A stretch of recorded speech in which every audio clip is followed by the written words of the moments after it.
peacocks. There are peacocks on this campus. Nice.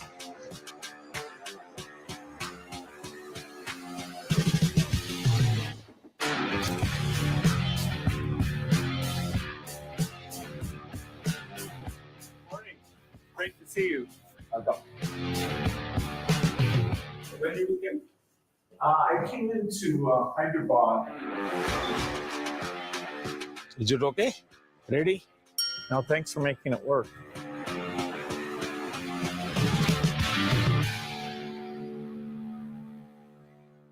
Bill आपका स्वागत है और मुझे खुशी हुई। वैसे इस बार हमारे मिलने में शायद बहुत बड़ा गैप हो गया। G20 की पहले हमारी काफी बातें हुई थी और आपने देखा होगा कि G20 एक प्रकार से काफी दाएं बाएं चल रहा था। अब पूरी तरह उसका जिस हेतु से G20 का जन्म हुआ उस पर हम एक मेन स्ट्रीम में ले पाए हैं और शायद आप भी अनुभव करते होंगे। Well, the G20 is way more inclusive, and so it was fantastic to see that India, in hosting it, really raised things like digital innovation and how this South-South collaboration can be far more than just the dialogue with the North. It can actually be a system that improves health. And, you know, our foundation is so excited about the positive results that you've achieved here in India that we'll be a partner in trying to take that into many other countries. आपकी बात सही है। जब मैं Indonesia में भी G20 में गया था तो दुनिया के सभी देशों की क्यूरियोसिटी ये थी कि आपने ये डिजिटल रिवॉल्यूशन कैसे लाया है। और तब मैं उनको समझाता था, एक तो मैंने इस टेक्नोलॉजी को डेमोक्रेटाइज कर दिया है, ये किसी की मोनोपोली नहीं रहेगी, ये जनता का होगा, जनता के द्वारा होगा और जनता में जो भी उभरती हुई टैलेंट इसमें वैल्यू एडिशन करेगी वो करती चलेगी ताकि कॉमन मैन को भी टेक्नोलॉजी पर विश्वास पैदा होना चाहिए। जैसे 10 डॉक्टर होते हैं, सब MBBS होते हैं, लेकिन एक डॉक्टर के पास ज्यादा लोग जाते हैं क्योंकि उसका भरोसा बन गया है।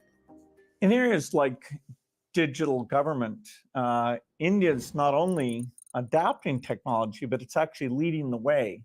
What are some of the things you're excited about? Health, agriculture and education. मैंने जो आरोग्य मंदिर बना है, 2 लाख आरोग्य मंदिर, आयुष्मान आरोग्य मंदिर विलेजेस में, ये जो मेरे हेल्थ सेंटर है उनको मैं डायरेक्टली मॉडर्न टेक्नोलॉजी से बेस्ट हॉस्पिटल के साथ उनको जोड़ देता हूँ।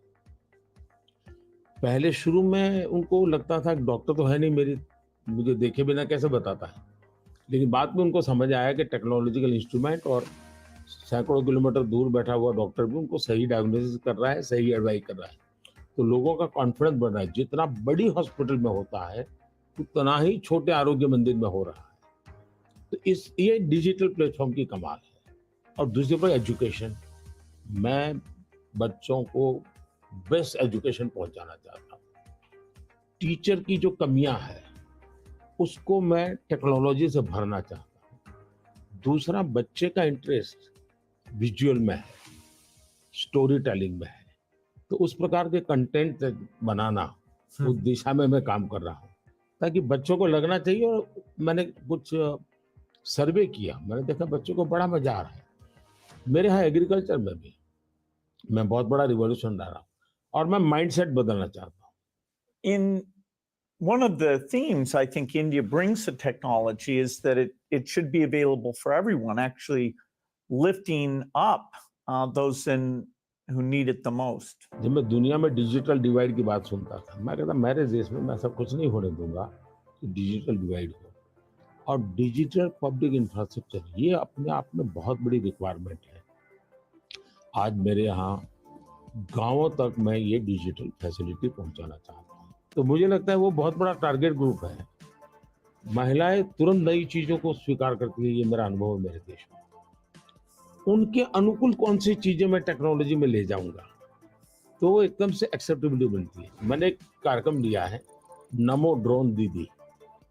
उसके पीछे मेरे 2 लक्ष्य हैं। एक तो मैं भारत के गांवों में 3 करोड़ महिलाओं को लखपति दीदी बनाना चाहूँ, और वो भी एक गरीब परिवार से। तो मैं एक साइकोलॉजिकल चेंज करना चाहता हूँ। ये छोटी छोटी चीजें नहीं, बड़ी चीजें करनी है। दूसरा, गांव में महिलाएं मतलब यही काम करेगी, भैंस को चराएगी, गाय को चराएगी, दूध दोहेगी, नहीं।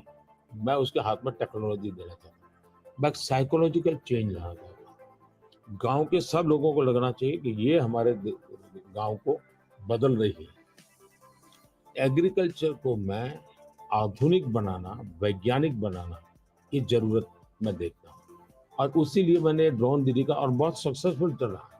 मैं ड्रोन दीदी से इन दिनों बातें करता हूँ, उनको इतनी खुशी है, वो कहते हैं हमको साइकिल चलाना नहीं आता था, आज हम पायलट बन गए, हम ड्रोन चला रहे हैं। सोचने का तरीका बदल गया है।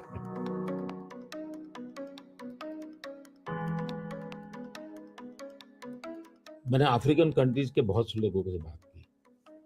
मैंने उनको कहा कि मैं इसमें आपकी मदद करने को तैयार हूँ, क्योंकि ये सबको समान अवसर देता है, और डेमोक्रेटाइज ये उसका मेन पॉइंट है, उसको नहीं छोड़ सकते आप। अब आपने देखा होगा कोविड में दुनिया सर्टिफिकेट नहीं दे पा रही थी। मेरे यहाँ मुझे वैक्सीन लेना है तो मैं कोविन ऐप पर जाकर के कितने डिस्टेंस पर मुझे मिलेगा, कौन सा टाइम स्लॉट मिलेगा, और मेरा सर्टिफिकेट भी मुझे within fraction of second मिल जाता था। एक को और कोविन मैंने ओपन सोर्स कर दिया था, कोई भी उसका उपयोग कर सकता है। तो ये मेरा होगा, उसका कारण डिजिटली बहुत लाभ हुआ है मेरे देश में। और हम शायद जो इंडस्ट्रियल रिवॉल्यूशंस हुए, फर्स्ट सेकंड, हम पीछे रह गए क्योंकि हम गुलाम थे। ये चौथा जो इंडस्ट्रियल रिवॉल्यूशन है, जिसमें डिजिटल एलिमेंट सबसे बड़ा है, और भारत इसमें बहुत कुछ प्राप्त कर लेगा, ऐसा मेरा विश्वास है। Yeah, I think the key point is that the digital infrastructure just keeps richer. You know, a lot of people know about the identity system and the digital payment systems, and that the government, by taking virtually all the government payment programs now and digitizing those, that alone saved a lot of money, and it created access on a more equal basis. But now, as you're moving into the different areas, advice for farmers, registering their land, tutoring for kids, and the health records, connecting all of those. That's kind of a second phase. And we're just at the beginning now of the third phase, where these advances in artificial intelligence will come on top of that and make the value even better. आपने सही कहा, AI का महत्व बहुत है। और मैं तो कभी कभी मजाक में कहता हूँ, हमारे देश में माँ को आई बोलते हैं, माता को बहुत से राज्यों में भाषा बोलते हैं आई। अब मैं कहता हूँ हमारे यहाँ बच्चा पैदा होता है तो आई भी बोलता है, एआई भी बोलता है। वो इतना एडवांस हो गया है। अब देखिए मैं कैसे उपयोग करता हूँ, मैं आपको बताऊँ, जिसको देखकर आपको भी खुशी होगी कि कॉमन मैन कैसे एआई का उपयोग कर सकता है। जैसे मैंने G20 में एआई का बहुत उपयोग किया। मेरे पूरे G20 का परिसर था, उसमें पूरा का पूरा एआई का उपयोग करके है। सारे इंटरप्रिटेशन की व्यवस्था मैंने एआई से की। मैंने मेरे सभी ड्राइवर्स को मोबाइल फोन पर ऐप डाउनलोड करवा दिया, उसके साथ बैठे हुए गेस्ट उनको करवा दिया। मान लीजिए वो फ्रेंच भाषा जानते हैं तो ड्राइवर के पास ऐप में फ्रेंच की व्यवस्था थी, वो ड्राइवर के साथ फ्रेंच में बोलते थे, ड्राइवर अपनी लैंग्वेज में सुनता था, ड्राइवर अपनी लैंग्वेज में जवाब देता था। यानी ड्राइवर के साथ कम्युनिकेशन किसी भी लैंग्वेज में वो कर सकते थे। मैंने अभी एक प्रयोग किया, मैं काशी तमिल संगम में कार्यक्रम करता हूँ, तो काशी में तमिलनाडु के लोग आए हुए थे, तमिल भाषा मैं बोल नहीं सकता हूँ, तो मैंने एआई का उपयोग किया। मैं हिंदी में बोला और सबने मेरा भाषण तमिल में सुना एआई के द्वारा। उसी I am using my NaMo app, और मैं एआई का बड़ा उपयोग करता हूं, और मेरे लिए पूरे देश में बहुत काम आता है। ये मेरा फोटो बूथ है। अब आप सेल्फी ले लीजिए इस पर, take the selfie. Okay. Yes. Wow. So you can see. Wow. Not only this, since last 20 years, मेरे साथ आपके जितने भी फोटो होंगे, जितने भी मेरी फोटो होंगे 20 साल की, सारे इस पर आ जाएंगे। कभी और किसी पब्लिक फंक्शन में मान लीजिए आपका एक 1/10 पार्ट दिख रहा है, तो वो फोटो में भी अगर मैं दिखता हूँ और आपका 1/10 भी दिखता है, वो भी उसको वो रिकॉग्नाइज करके ले आता है। तो आज टेक्नोलॉजी का कैसे उपयोग हो सकता है, और मैं मानता हूँ कि इस प्रकार के प्रयोग हमें वैल्यू एडिशन करते हैं। अब पहले क्या होता था, मैं कहीं जाता था, कोई फोटो मांगता था, देते थे। आज मैं कहता हूँ भाई तुम एआई पर जाओ, मेरे नमो ऐप पर जाओ, फोटो बूथ में जाओ, खुद की सेल्फी ले लो, आपको आपके साथ मेरा जितना भी फोटो होगा कि कोने में आप खड़े होंगे तो भी मिल जाएगा। तो हमने थोड़ा रोजमर्रा की जिंदगी में लोगों की मदद करने के लिए उपयोग करना चाहिए। तो मेरी कोशिश होती है कि पहले उसको कंफर्ट लेवल देना, उसको लगना चाहिए हाँ यार ये तो मेरे काम का है। जब काम में होता है तो फिर उसको इनोवेशन करता है, वो नई चीजें जोड़ देता है। I'd love to hear your view on how India sees AI. अगर हम एआई को एक मैजिक के टूल के रूप में उपयोग करेंगे तो शायद बहुत बड़ा अन्याय हो जाएगा, या एआई का उपयोग अपने आलसीपन को बचाने के लिए मैं करता हूं कि भाई मुझे किसी को चिट्ठी लिखनी है, मैं ड्राफ्ट नहीं करूंगा, मैं चैट जीपीटी को कह दूंगा कि मेरी चिट्ठी ड्राफ्ट करके दे दो, तो ये गलत रास्ता है। मुझे तो चैट जीपीटी के साथ कंपटीशन करना चाहिए, मैंने उसके साथ लड़ाई लड़नी चाहिए कि नहीं तुम ठीक नहीं कर रहे हो, तुम ये शब्द की जगह ये क्यों नहीं लाए, तो मैं एआई से आगे जाने की कोशिश करूं। अब जैसे हमारे यहाँ बहुत सारी लैंग्वेजेज हैं, बहुत सारी बोलियां हैं, मैं एआई को कहता हूं आप इन बोलियों को पकड़िए। अब मेरे एस्ट्रोनॉट्स को इंट्रोडक्शन के लिए गया था, तो हमारे एस्ट्रोनॉट्स किस प्रकार से काम करने वाले थे, तो रोबोट से मैं बात कर रहा था। मैंने रोबोट से काफी बातें की और मैंने देखा को मेरे और मैं अलग अलग टोन में बोलता था, थोड़ा लहजा बदल के बोलता था, और मैं देख रहा था कि वो मुझे प्रॉपर रिस्पॉन्ड कर रहा था। फिर मैंने उसका नाम बदल करके पूछने की कोशिश की, तो फिर उसने रिस्पॉन्ड नहीं किया। तो मैंने कहा आपका एआई, मैंने 3 मिनट 4 मिनट बात किया, अभी तक वो मेरी आवाज को रिकॉग्नाइज नहीं कर पाया। जब तक मैं उसका नाम नहीं बोलता हूँ वो मुझे रिस्पॉन्ड नहीं कर रहा। मैं वो चाहता हूँ वो मेरे आवाज को सेंस करे, और भले ही मैं उसका नाम न बोलूं लेकिन वो मेरे से बात करे।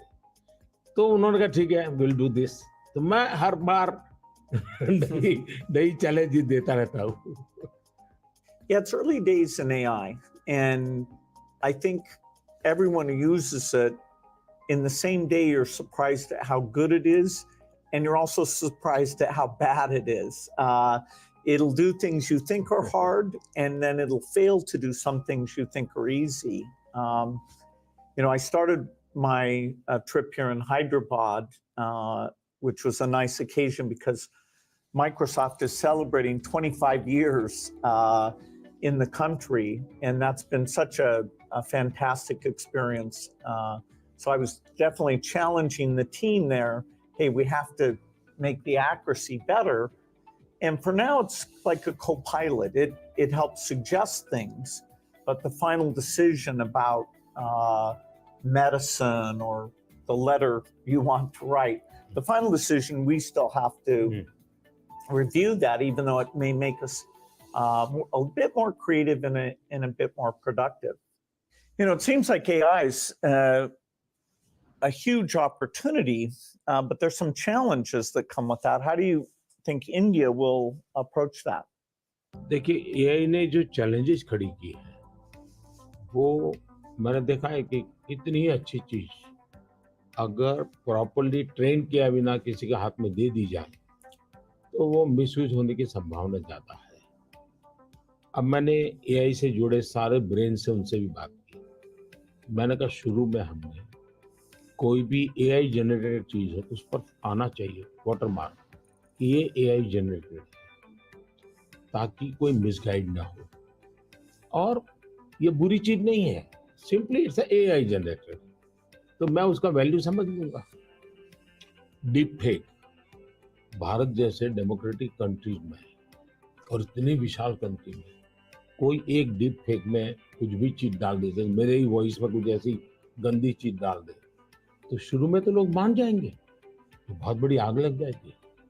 तो ये जरूरी है कि डीप फेक एआई जनरेटेड और ये सोर्स है, ये आज शुरू के दिनों में, आगे चल करके क्या होगा जरूरत नहीं पड़ेगी शायद, लेकिन ये हमने कुछ डूज एंड डोंट्स उस पर सीरियसली सोचना पड़ेगा। उसी प्रकार से मैं एआई से पहले काम वो लूं जिसकी मेरी महारत हो। मेरी महारत हो और मैं थक गया हूं सो जाऊं वो कर लेगा, तो वो ठीक नहीं है। जैसे हम कह देते कि भाई तुम 5 बजे उसको फोन लगा देना, तो एआई कर देगा, या मैं कह दूंगा कि मेरा वो गाना मुझे सुना दो, तो कर देगा। तो मुझे पता होना चाहिए ना कि भाई मुझे इस समय किस गाने को सुनने की जरूरत है, मेरे लिए क्या रिक्वायरमेंट है। अगर मैं ये ना कर दूं, मेरे से टूल का ही उपयोग करने के लिए खेल खेलता रहूं, तो शायद मैं वैल्यूएशन नहीं कर पाऊंगा, टाइम पास कर लूंगा। In the AI world, data is so important, and yet people have concerns, privacy concerns. How do we strike the balance there? Data एक बहुत बड़ा इश्यू बना हुआ है, हमने उसकी सिक्योरिटी भी देखनी चाहिए। भारत में कानूनी व्यवस्था तो की है, लेकिन लोगों को भी अवेयर करना पड़ेगा। अब जैसे मैंने आज हमारे देश में यूनिवर्सिटीज वगैरह सारे सर्टिफिकेट क्लाउड में रखवा देता हूँ, ताकि खर्चा भी बचता है और जो भी रिक्वायरमेंट मिल जाती है। मेरे यहाँ कंप्लायंसेस की जरूरत होती थी, मेरे सारे कंप्लायंसेस की जरूरत नहीं है, आप अपना डेटा एक क्लाउड पर डाल दीजिए, मुझे आपका आइडेंटिटी दीजिए, मुझे जो जरूरत है मैं उसमें से ले लूंगा। तो मैं नागरिकों का ईज ऑफ लिविंग के लिए टेक्नोलॉजी का बहुत उपयोग कर रहा हूँ। सर्विसेज के लिए पहले करता था, अब मैं ईज ऑफ लिविंग के लिए कर रहा हूँ। Yeah, data is definitely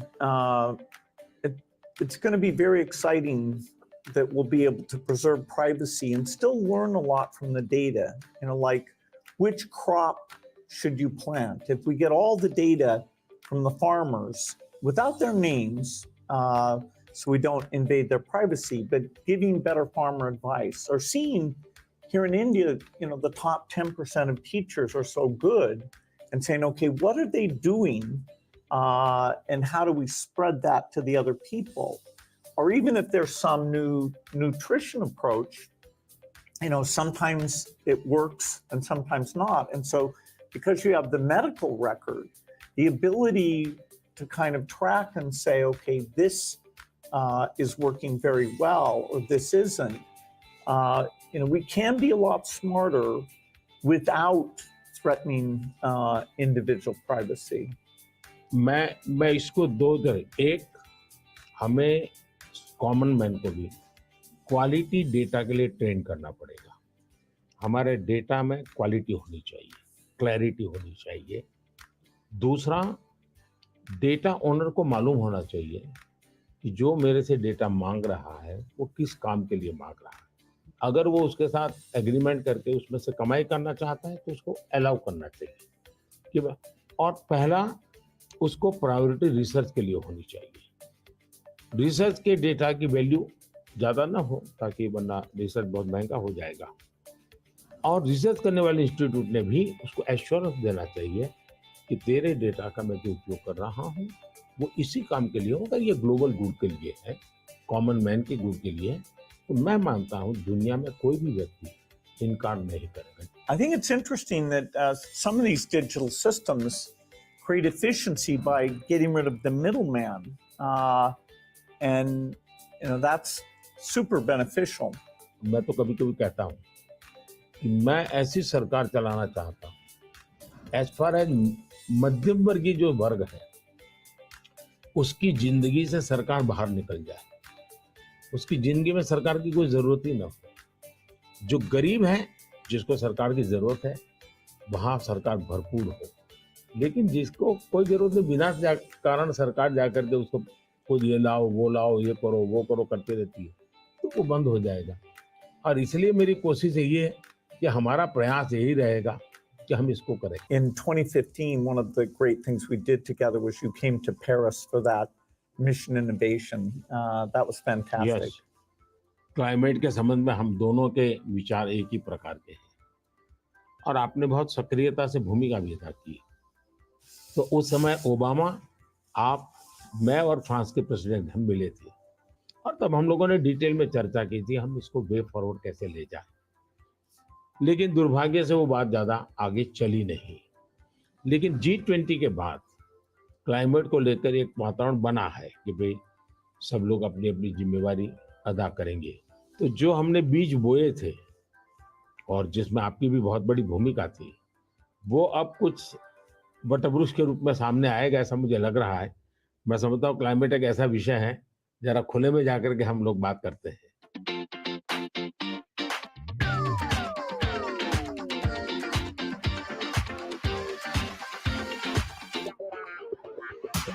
If you're ever coming to the United States, I'd love to have you come to Seattle. I'll be happy to come. No, fantastic. Please, Come over here. Yeah. Is it okay? Huh? हाँ।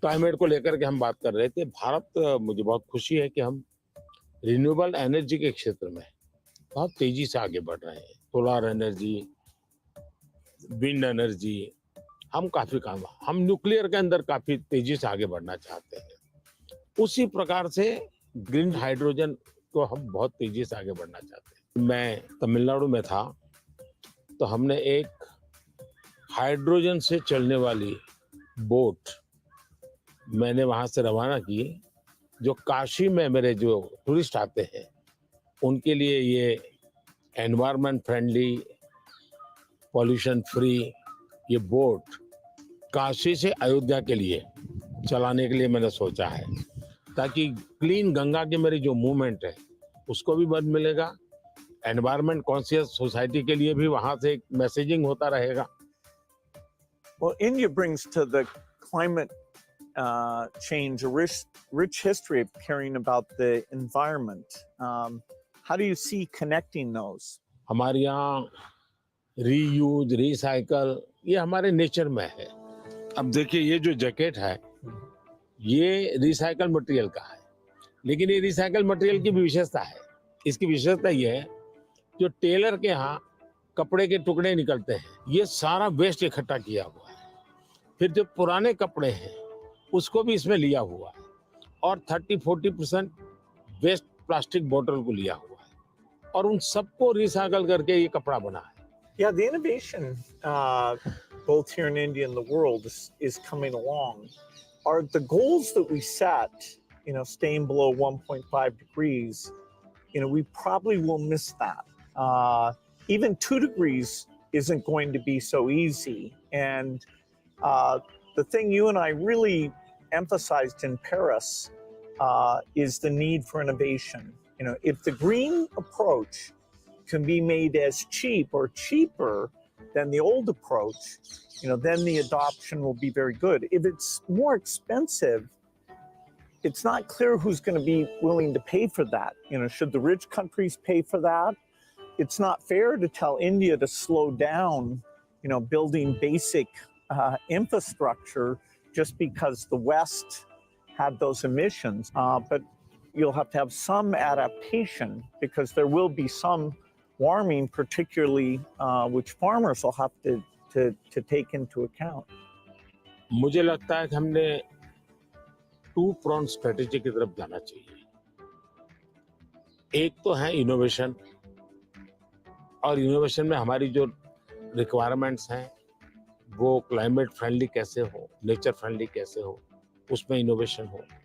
भारत ने अभी अपने इस budget में 1 लाख करोड़ रुपए का corpus fund बनाया है और यंग जनरेशन को हमने कहा है कि आप इनोवेशंस के लिए आइए, 50 साल तक इंटरेस्ट फ्री लोन हम देंगे और आप इनोवेशन कीजिए।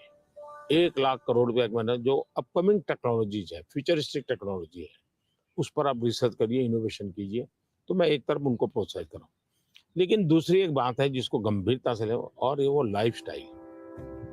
और इसलिए मैंने मिशन लाइफ शुरू किया है। और मैं जब लाइफ कहता हूँ तब लाइफस्टाइल फॉर एनवायरनमेंट, क्योंकि हमारी रोजमर्रा की जिंदगी में अगर हम क्लाइमेट फ्रेंडली लाइफस्टाइल स्वीकार नहीं करते, प्रो नेचर हम जीवन नहीं जीते हैं, तो हम बाहरी कितने ही प्रयास क्यों न करें, हम नए नए इनोवेशन करेंगे, नई नई चीजें जोड़ते जाएंगे, हम अपनी जिंदगी को ऐसी कैसे बनाए। अब हमारा मुसीबत क्या है, हमारा प्रगति का आंक क्या है, तो भाई कौन सा देश कितना स्टील उपयोग करता है, कौन सा देश पर कैपिटल कितना एनर्जी कंज्यूम करता है, उसके आधार पर उस देश की इकोनॉमी में जा। अगर ये पैरामीटर रहेंगे तो फिर वो इलेक्ट्रिसिटी कंज्यूम करने के लिए कोशिश करेगा, स्टील कंजम्पशन की कोशिश करेगा, फिर स्टील उत्पादन के लिए लगेगा, तो स्टील उत्पादन में कार्बन का प्रॉब्लम करेगा। मतलब हमने हमारी सोचने के तरीकों बदलना पड़ेगा। जब सोचने के हमारे पैरामीटर, जिंदगी के पैरामीटर, प्रगति के पैरामीटर हमने क्लाइमेट फ्रेंडली बनाने चाहिए। आज हमारे प्रगति के सारे पैरामीटर एंटी क्लाइमेट है। बिजली कंजम्पशन के आधार पर प्रगति नापी जाती है, स्टील कंजम्पशन के आधार पर प्रगति नापी जाती है। Yeah, I've been interested in your discussions about green GDP. Update me on your thinking. मैं तो कहता हूँ दुनिया को ग्रीन जीडीपी के कंसेप्ट को डेवलप करना चाहिए कि भाई तुम्हारी टोटल जीडीपी में ग्रीन जीडीपी कितनी है, टोटल रोजगार में ग्रीन रोजगार कितने हैं। हम एक नया आखिर टर्मिनोलॉजी बदलनी चाहिए दुनिया की। तो मैं समझता हूँ कि समस्या का समाधान हो सकता है, लेकिन अगर मैं कहूँगा मैं तो जितना उपयोग करता हूँ करूँगा, मैं तो इतनी बिजली उपयोग करूँगा, मैं इतना पानी बर्बाद करूँगा, मैं ये करूँगा। Now, getting consumers involved in this, where they prefer the product that's the clean product when they're buying a car, when they're buying any product, and changing their food consumption. Even if they don't go all the way to be a vegetarian, they can eat less beef and more chicken, or less chicken and more fish. They can moderate quite a bit, and we know that also has some health benefit as well. Not only that, मैं तो कहता हूँ vegetarian में भी सोचने की improvement जरूरी है। वेजिटेरियन में जैसे मिलेट, मैं यूएन के साथ मिलकर के मिलेट ईयर मनाया। मिलेट का फायदा यह है कि एक तो बिल्कुल बंजर भूमि में मिलेट पैदा होता है, मिनिमम पानी चाहिए, कोई फर्टिलाइजर नहीं चाहिए, और ये सबसे उत्तम प्रकार का फूड है, ये सुपर फूड है। अगर हम मिलेट को प्रमोट करते हैं तो वेजिटेरियन होने के बावजूद भी बहुत सी चीजें हैं जो ज्यादा नुकसान करने वाली है, उसमें भी अगर मिलेट पर शिफ्ट करते हैं तो बहुत फायदा हो सकता है। Yeah, when I was in Odisha, they were talking about how millet had been popular a long time ago, and then it came out of favor, and now there's a joint program with the foundation and the government. It's coming back up, and they even took me to some shops where the women were there showing these very nutritious, and actually they tasted good to me, millet crops. So that's a good message मैं for the देख world. रहा हूँ जी, millet में इतना बढ़िया production आना शुरू हो गया, अच्छी अच्छी कंपनियां मिलेट प्रोडक्ट में आ गई, और एक प्रकार से उसका वैल्यू एडिशन हो गया। और कॉमन अब फैशन हो गई। हमारे यहाँ 5 स्टार होटल में जाइए तो मिलेट का मेनू अलग देते हैं, नॉर्मल वेजिटेरियन फूड का मेनू अलग देते हैं, और ज्यादा तो लोग मिलेट मेनू और उसके कारण मेरे छोटे किसान की इनकम भी बढ़ी है और पानी बहुत बचत हो रही है, तो बहुत बड़ा फायदा होने लगा है। Well, during the pandemic, it was fantastic that the vaccines got invented, and India made a lot of those. Sadly, in many countries, the fear of vaccination and even rumors about vaccines became a big problem. And you had actually very little of that here in India. So I'm curious, how did you manage the communication, and why do you think it came out better here? बहुत ही बढ़िया सवाल आपने पूछा है। एक तो मैंने virus के खिलाफ ये लड़ाई जो है, ये हम सबकी है, ये लोगों को प्रशिक्षित करने पर बल दिया। ये वायरस वर्सेस गवर्नमेंट नहीं है, ये लाइफ वर्सेस वायरस की लड़ाई, ये पहली मेरी फिलॉसफी थी। दूसरा, मैं डे वन से कम्युनिकेट करने लगा सबसे डायरेक्ट, मेरे देश के लोगों से बात। मैं खुद सारे प्रोटोकॉल पब्लिकली फॉलो करने लगा, सब चीजें पब्लिकली मैं उदाहरण के रूप में जाने लगा लोगों के सामने। फिर मैंने कहा भाई ताली बजाओ, थाली बजाओ, दिया जलाओ। हमारे देश में इसकी बड़ी मजाक करने का प्रयास हुआ, लेकिन मुझे लोगों को विश्वास में लेना था, भाई हमें ये लड़ाई साथ लड़नी है। जब ये विश्वास बन गया कि हमें अपनी जिंदगी बचानी है और औरों की जिंदगी बचे, इसमें मदद करनी है, तो एक प्रकार से मास मूवमेंट बन गया। और उसके कारण मुझे बाद में जो भी चीज कहता था देशवासियों को, वो मुझे मदद करते। फिर मुझे क्वेश्चन नहीं करते थे कि मास्क लगाना चाहिए कि नहीं लगाना चाहिए, उनको लगता था। और लोग भी एक दूसरे को कहते थे मास्क लगाओ। तो ये जन आंदोलन बन गया। एंड डेमोक्रेटिक वे में डंडे से काम नहीं होता है। आप लोगों को एजुकेट कीजिए, उनको कन्विंस कीजिए और उनको साथ लेकर के चलिए। ये मेरा बहुत बड़ा अभियान रहा और उसके कारण मुझे वैक्सीन में बहुत बड़ी सभा, किसी ने मुझे रोका नहीं। आर्थिक रूप से मुझे बहुत बड़ा बोझ आया क्योंकि मुझे वैक्सीन बनाने में रिसर्च करनी थी। फिर विश्वास दिलाना था कि यही वैक्सीन चलेगी, तो मैं खुद सबसे पहले वैक्सीन लेने लगा। और मेरी 95 एज की मेरी माँ थी उस समय, मेरी माँ ने भी पब्लिकली वैक्सीन लिया, तो मैंने उदाहरण करके दिखाया, तो लोगों को भरोसा पड़ा कि भाई ये जिंदगी बचा सकती है। आने वाले दिनों में मैं सर्वाइकल कैंसर को लेकर के, खास करके बच्चियों के लेकर, मैं भारत में इस बार बजट में हमारी जो साइंटिस्ट हैं उनको बजट देना चाहता हूँ। और मैं उनको कहना चाहता हूँ इसमें भी आप लोकल रिसर्च कीजिए, वैक्सीन बनाइए और बहुत ही कम पैसों में मैं मेरे देश की सभी बच्चियों का वैक्सीनेशन करूं और किसी भी बच्ची को कैंसर की संभावना ही न रहे वो स्थिति पैदा करूं। उस दिशा में इन दिनों में काम कर रहा हूं। जब मेरी नई सरकार बनेगी तो मैं सबसे पहले उस दिशा में काफी पैसे रिसर्च में लगाना चाहता हूं ताकि मेरी बच्चियों की जिंदगी बचे। मैं एक इंटरेस्टिंग बात बताना चाहता हूँ। सरदार वल्लभ भाई पटेल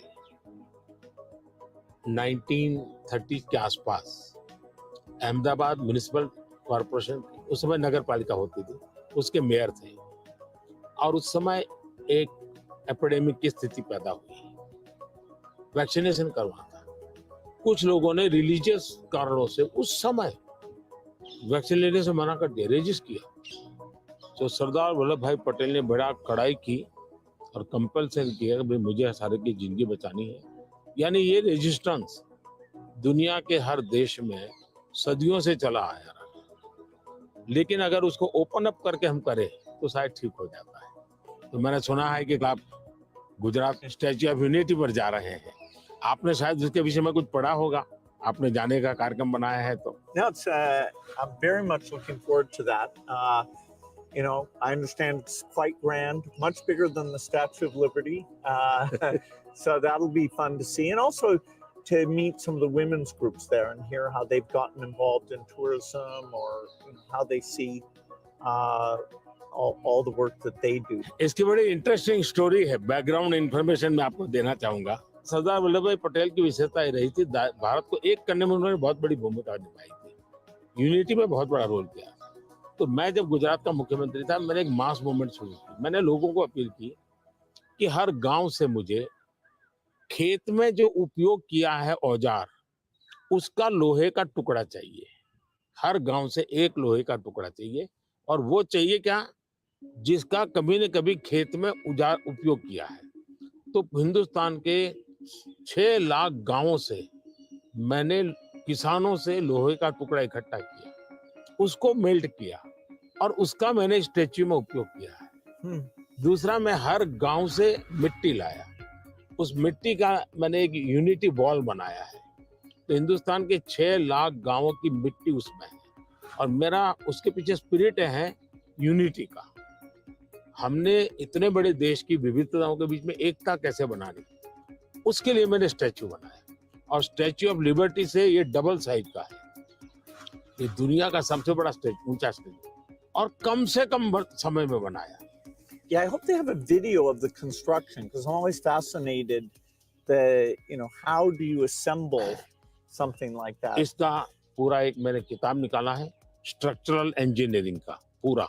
Okay. फिर फाउंडेशन स्टोन से लेकर के अब तक टेक्नोलॉजिकल इंप्रूवमेंट कैसा हुआ उसका डिटेल स्टोरी है, वीडियोग्राफी भी है और बुक फॉर्म में भी है। वो मैं अपनी टीम को बताऊंगा, वो आपको मिले, क्योंकि ये सच में, और मैंने सभी इंजीनियरिंग स्टूडेंट को वहाँ स्पेशली ले जाता था कि वो ये स्ट्रक्चरल इंजीनियरिंग का स्टडी करेंगे, इतना बड़ा काम कैसे हो रहा है, और वो बहुत ही उनका इंटरेस्टिंग था। वो अभी मैंने गुजरात में हिंदुस्तान का सबसे बड़ा सी केबल ब्रिज का उद्घाटन किया, हिंदुस्तान का सबसे बड़ा। तो मैंने इंजीनियरिंग स्टूडेंट को कहा तो वहाँ जाइए, उसका स्ट्रक्चरल इंजीनियरिंग का स्टडी कीजिए, क्योंकि मैं ये हमेशा इन चीजों में चाहता हूँ कि चीजें बना करके छोड़नी नहीं है, मैं उसमें इंस्टीट्यूशनलाइज करना चाहता हूँ, नई पीढ़ी को तैयार करना चाहता हूँ। So over our careers, technology's gotten so much better. I'm just curious in terms of your journey of using, PCs or phones or different types of software. Was there something that really drew you in, or what's that been like? एक तो मुझे पागलपन है technology का, खुद expert नहीं हूँ, मेरी क्यूरियोसिटी रहती है, बालक की जैसे रहती है वैसे रहती है। मुझे बहुत याद है, बहुत पहले मेरे पास एक गैजेट था, हाथ में रखने वाली छोटी सी डायरी थी, अच्छी थी लेकिन थोड़ा वेट था। मैं बहुत साल पहले यूएसए गया था, तो जब यूएसए गया तो मैं बड़े मॉल में जाता था, लेकिन मैं टेक्नोलॉजी वाली दुकान पे जल्दी जाता था। तो मैंने उनको कहा भाई ये इसका लेटेस्ट वर्जन कोई है क्या? वो देखता रह गया ये क्या है, बोले अभी तो हमारे देश में ये आया नहीं है, तो ये भी तो अभी आया नहीं, तो अगला वर्जन कहाँ से आएगा? तो मैं इतना एडवांस चीजों को ढूंढता रहता था, देखता रहता था, लेकिन मैं टेक्नोलॉजी का गुलाम नहीं हुआ, मैं किसी से बंधा नहीं हूँ। मैं पानी के प्रवाह की तरह नई नई नई नई चीजों को खोजता रहता हूँ, ढूंढता रहता हूँ, और कहीं पर मुझे सुनता हूँ तो मैं ले आता हूँ, और शायद मुझे जल्दी से करने का भी शौक है, उसको मैं जल्दी से जल्दी कैसे लाऊं, जल्दी जल्दी कैसे करूं। जैसे एआई दुनिया के चर्चा करने लगी तो मैं एआई के पीछे मैं क्या कर सकता हूं। दूसरा, मेरा ध्यान किसी चीज को देखता हूं, उसका मल्टीपल यूटिलिटी क्या होती है, तो मेरी सब फैकल्टी उस पर काम करना शुरू कर देती है। मैं कोई चीज देखता हूँ तुरंत नहीं ये नहीं, ऐसा करो ऐसा करो ऐसा करो। तो ये शायद मेरा गॉड गिफ्टेड मेरा नेचर है। जो मैं समझता हूँ हमारे जो दर्शक हैं उनको शायद कुछ ऐसी चीजें हैं सुनना बहुत अच्छा लगेगा। आपकी जिंदगी के विषय में जो सुना है कि भाई गैरेज में आपने जिंदगी की शुरुआत की और वहां से यहाँ पहुंचे, उस जन्म में सबसे संतोषजनक पल कौन सा आया होगा? I'm so lucky. I was born at a time when the chip miracle happened. I got a very good education. I have kind of an optimistic view, so dropping out of school to take risk didn't seem that dangerous to me. I have to say, though, the most exciting thing is when you see people using the technology. When you go into a classroom and you see people using it. In a certain sense, I always wanted software for my own curiosity, and that I could take courses online and all that, and to see that other people, not only does it work for them, but it's kind of empowering them. That's been very gratifying. We still have a lot of limitations, but in that event with all the Microsoft India employees was kind of a milestone to see, okay, what had been a dream now was a group of brilliant people taking it to the next level. कौन सी किताब होगी जिसने आपको बहुत प्रभावित किया होगा? Well, I think the one, and people are going to read one, is Steven Pinker wrote one called The Better Angels of Our Nature. If you learn about the world, you see all the shortcomings. Children are still dying, and it can actually, the more you learn, it can seem very bleak. But the truth is, we have made incredible progress.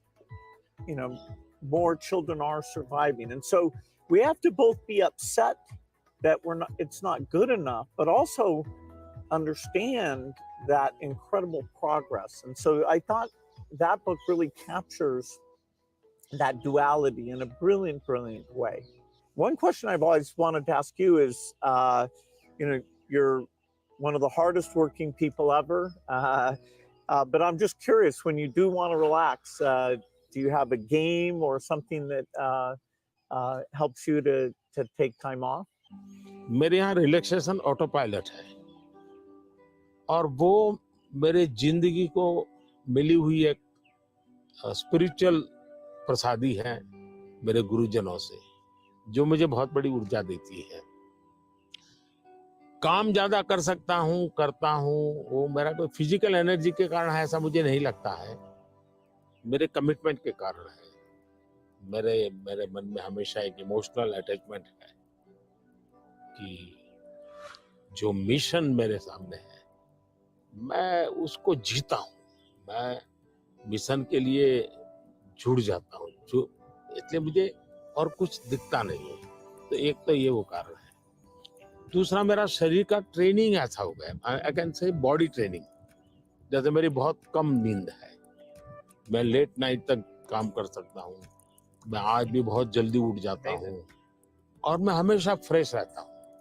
और ये कारण था मेरा, जब एक कालखंड था जब मेरा हिमालयन लाइफ था, तो उसमें एक हमारी परंपरा रहती थी, जो संन्यास्त परंपरा में ब्रह्म मुहूर्त में स्नान करना, तो करीब 3:20 3:40 के बीच में होता है सुबह मॉर्निंग में। तो मैं उन चीजों से बड़ा आदी बना हुआ था, तो मेरा बॉडी एक प्रकार से ट्रेन हो चुका है और इसलिए मुझे रिलैक्स करने के लिए कुछ एक्स्ट्रा किसी चीज की जरूरत नहीं पड़ती।